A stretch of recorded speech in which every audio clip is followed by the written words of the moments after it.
흔히 치매에 걸리면 기억력이 손상되기 때문에 학습 능력을 잃어버렸다고 생각하기 쉬운데요. 최근 국내에서 음악을 전혀 배운 적이 없는 치매 환자가 반복적인 학습을 통해 뛰어난 음악적 능력을 갖게 된 사례가 나와 주목받고 있습니다. 네, 자세한 내용 강남 세브란스병원 신경과 조한나 교수 전화로 연결해 알아보겠습니다. 교수님 안녕하십니까? 예, 안녕하세요. 네, 치매하면 저는 알츠하이머병, 혈관성 치매 이런 종류들이 떠오르는데 치매의 종류에 여러 가지가 있는 것으로 알고 있거든요. 먼저 이번에 교수님께서 직접 진찰하신 환자는 어떤 종류의 치매를 진단받았는지 또 증상은 어떤 것이었는지 먼저 설명해 주시죠. 우선은 보통 치매의 원인은 알츠하이머병이나 말씀하신 혈관성 치매가 약 70에서 80% 정도 차지하고요. 네.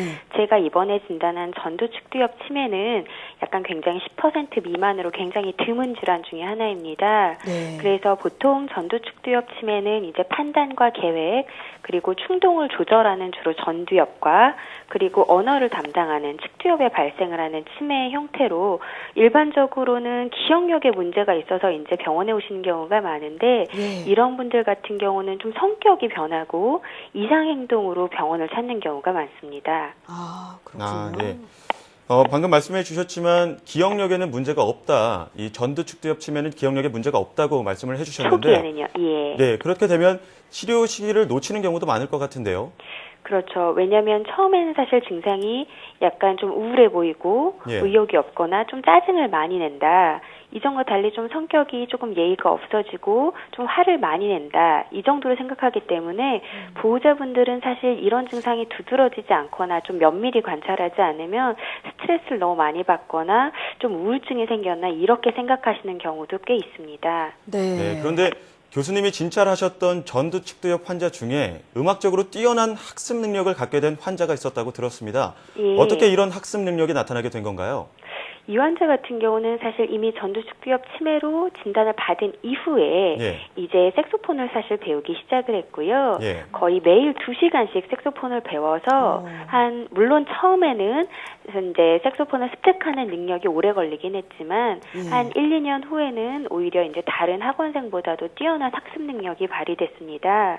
이런 경우는 사실 전두축두엽 치매가 원체 음악을 연주하는 그런 절차적 기억에는 아직 조금 기능이 남아있기도 하고 오히려 이 환자의 경우에는 좌측뇌의 기능이 많이 떨어짐으로 인해서 음악의 기능을 담당하는 우측뇌가 오히려 반대로 활성화가 되어서 이런 일이 있었던 것 같습니다. 네, 음악을 담당하는 우측 뇌가 이제 활성화가 되면서 색소폰을 좀 잘 연주하는 모습을 보였다라고 말씀을 주셨는데요.